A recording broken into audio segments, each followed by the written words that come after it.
Hi friends, welcome to my channel. ఈరోజు video చాలా ఇంట్రెస్టింగ్గా ఉందండి. వీడియోని ఎక్కడ స్కిప్ చేయకుండా ఎండ్ వరకే చూసేయండి. బాగి ఆరుని కింద కూర్చోమనడంతో ఆరు మను చేసేది లేక కింద కూర్చుంటారు. వాళ్ళు కింద కూర్చోగానే బాగి షాక్ అవుతూ ఉండడం చూసిన ఆరు మను ఇద్దరు బాగి నిజంగానే ఆరు ఫోటోని చూసింది అనుకొని తల పట్టుకుంటారు. కానీ బాగి ఆరు ఫోటోని చూసి షాక్ అవ్వలేదు.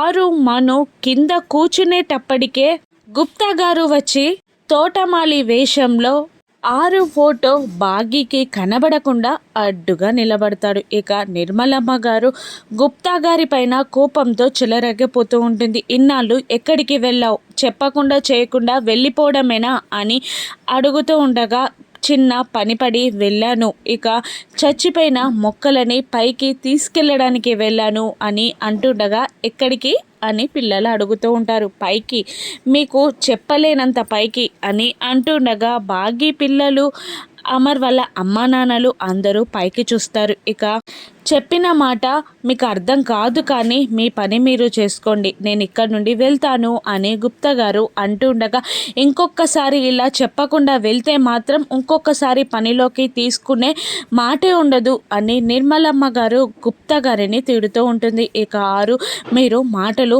మాట్లాడడం తర్వాత ముందు ఆ ఫోటోని తీసుకొని ఇక్కడ నుండి వెళ్ళిపోండి అని ఆరు గుప్తా గారికి వార్నింగ్ ఇవ్వగానే ఇక వెనకాలన్న ఫోటోని ఎవరికి కనబడకుండా గుప్తా గారు తన వెనకాల పెట్టుకొని మెల్లిగా నడుచుకుంటూ బయటికి వెళ్ళిపోతాడు. అదే టైంలో అమర్ కార్లో అక్కడికి వస్తూ ఉంటారు. ఇక గుప్తా గారు అమర్ని చూసి టెన్షన్ పడుతూ ఉంటారు. అమ్మో, ఈయనేంటి ఇక్కడికి వస్తున్నారేంటి?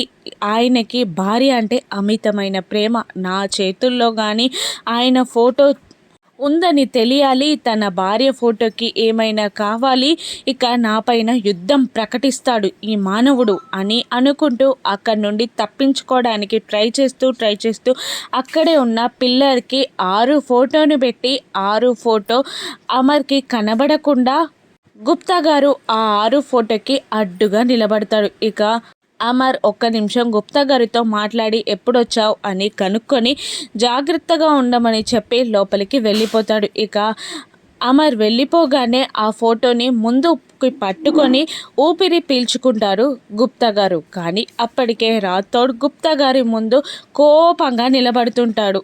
మా అమ్మగారి ఫోటో మీ దగ్గరేంటి అని అంటుండగా క్లీనింగ్ చేయడానికి తీసుకొచ్చాను అని గుప్తా గారు సమాధానం ఇస్తూ ఉండగా ఆ ఫోటోకి ఏమైనా కావాలి, మా సారు నిన్ను ఏం చేస్తాడో నేను కూడా చెప్పలేను అని ఎగతాళిగా మాట్లాడుతూ, అయినా ఇన్ని రోజులు ఎక్కడికి వెళ్ళావు అని అడుగుతుండగా చిన్న పని పడి వెళ్ళిపోయాను, ముఖ్యమైన పని అని గుప్తా గారు అంటూ ఉంటారు. అంటే మాకన్నా ఇంపార్టెంట్ పర్సన్స్ ఉన్నారా నీకు అని అంటూ కోపంతో రగిలిపోతూ లోపలికి వెళ్ళిపోతాడు రాథోడ్ కూడా.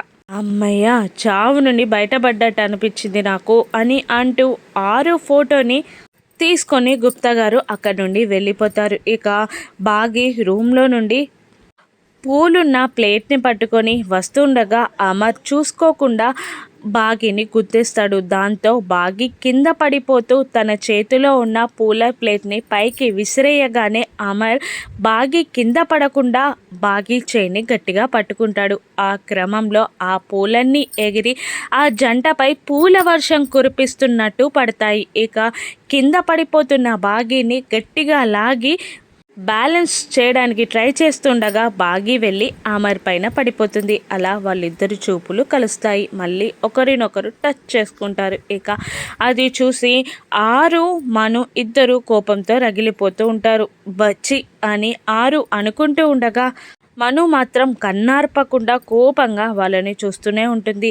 ఇక అమర్ వాళ్ళ అమ్మా నాన్నలు మాత్రం హ్యాపీగా ఫీల్ అవుతూ ఉంటారు. ఇక ఒక్క నిమిషం తర్వాత తేరుకొని బాగి సారీ చెప్తూ ఉండగా అమర్ కూడా సారీ, నేను కూడా చూసుకోలేదు అని అంటూ 5 minutes నేను ఫ్రెష్ అయి వస్తాను అని అంటూ పైకి వెళ్ళిపోతాడు అమర్. ఇక వాళ్ళందరినీ ఫేస్ చేయలేక బాగి మళ్ళీ రూమ్లోకి వెళ్ళిపోతుంది. ఇక అమర్ రెడీ అయి వచ్చి రాగానే పూజలో కూర్చోమంటుంది నిర్మలమ్మ గారు. ఇక వ్రత విధానం అంతా నిర్మలమ్మ గారు చదువుతూ ఉండగా ఆరు పక్కన అమర్ పక్కన బాగి కాస్త వెనకాల కూర్చుంటుంది ఆరు. అంతే, ముగ్గురు కలిసి పూజ చేస్తూ ఉంటారు. ఇక ఆరుని మాత్రం బాగి పట్టించుకోదు. ఇక వీళ్ళిద్దరూ పూజ చేస్తూ ఉండగా ఆరు అమర్ చేయిని పట్టుకుంటుంది. అమర్ ఆరు స్పర్శని ఫీల్ అవుతూ ఉంటాడు.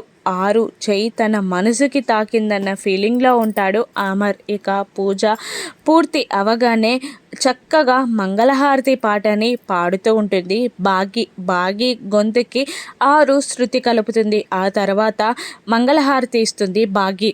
ఆ తర్వాత నిర్మలమ్మ గారు భాగ్యని అమర్ ఆశీర్వాదం తీసుకో అమ్మ, అప్పుడు వ్రతం పూర్తవుతుంది అనగానే భాగి వెళ్ళి అమర్ కాళ్ళ దగ్గర కూర్చొని ఆశీర్వాదం తీసుకుంటూ ఉండగా అమర్ భాగిని ఆశీర్వదిస్తూ ఉంటాడు. ఆ తర్వాత ముత్తైదువులకి వాయినాలు ఇవ్వాలమ్మా, నువ్వు వెళ్ళి వాయినాలు తీసుకురా అని భాగిని నిర్మలమ్మ గారు అనగానే భాగి లోపలికి వెళ్తుంది. ఇక ఆశీర్వాదం తీసుకుంటే వ్రతం పూర్తయినట్టు అని ఆరు మనసులో అనుకొని భాగి లోపలికి వెళ్ళిందే ఛాన్స్ అనుకొని వెళ్ళి అమర్ కాళ్ళకి దండం పెడుతూ ఉంటుంది ఆరు. ఇక అప్పుడే అదే టైంలో అమర్ తన తలపై పడిన అక్షంతలని దులుపుకుంటూ ఉండగా ఆ అక్షంతలు వెళ్ళి ఆరు తలపై పడతాయి. ఇక అవి చూసి చాలా సంబరపడిపోతూ ఉంటుంది ఆరు. ఇక వెళ్ళి అమ్మవారికి దండం పెట్టుకుంటూ ఉంటుంది. ఇదంతా దూరంగా చూస్తున్న గుప్తా గారు కూడా అమ్మ జగన్మాత నీ నీల అమోఘం తల్లి అని అంటూ అక్కడి నుండి వెళ్ళిపోతాడు. ఇక ఆరు అమ్మవారికి దండం పెట్టుకొని అక్కడే నిలబడిపోతుంది. ఇక బాగి వాయినాలు తీసుకొచ్చి నిర్మలమ్మ గారి సాయంతో వాయినాలు ఇస్తూ ఉంటుంది. ఆరు కూడా టెన్షన్ పడుతూ ఉంటుంది. బాగి తనకెక్కడ వాయినం ఇస్తుందో అని తలుచుకొని టెన్షన్ పడుతూ బాగి చూడకుండా మెల్లిగా అక్కడ నుండి జారుకొని బయటికి వచ్చేస్తుంది.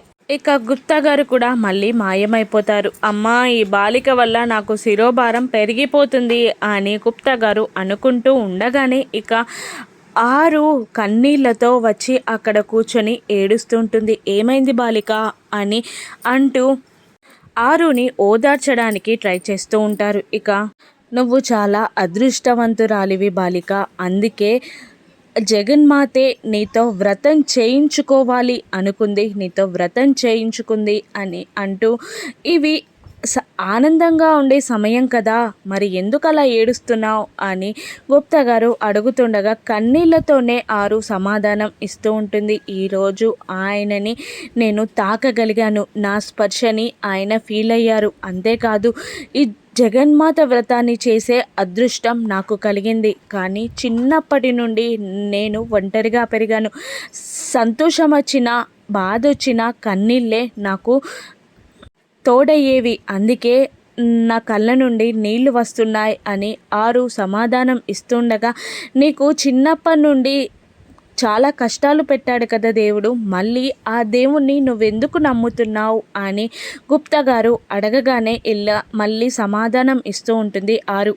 దేవుడు ఏదో ఇస్తాడని ఆశిస్తే కదా ఇవ్వలేదని కోపం తెచ్చుకోవడానికి దేవుడంటే నమ్మకం, కాబట్టి నేను ఆ దేవుని పైన ఎప్పుడూ నమ్మకం కోల్పోను అని ఆరు అంటూ ఉంటుంది. ఇక వెంటనే భలే సమాధానం బాలిక, అందుకే నువ్వు విధికి ఎదురు వెళ్తున్నా కూడా ఆ జగన్నాథుడు నీకు సహాయం చేస్తున్నాడు.